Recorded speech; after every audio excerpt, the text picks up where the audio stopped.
सोमनाथ सूर्यवंशीची हत्या झाली हा एक अन्याय आणि न्यायासाठी 6 महिने लावले हा दुसरा अन्याय।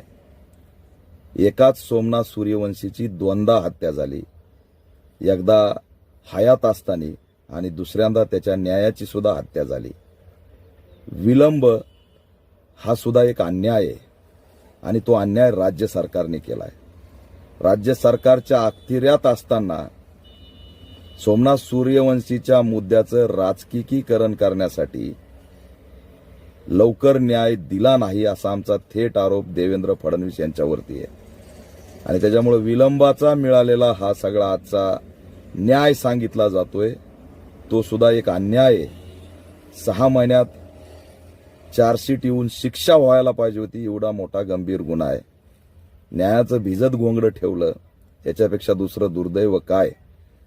या सोमनाथ सूर्यवंशीच्या केसमध्ये आरोपीला अटक झाली पाहिजे आणि त्यांना जन्मठेप झाली पाहिजे, तोच खरा न्याय असेल।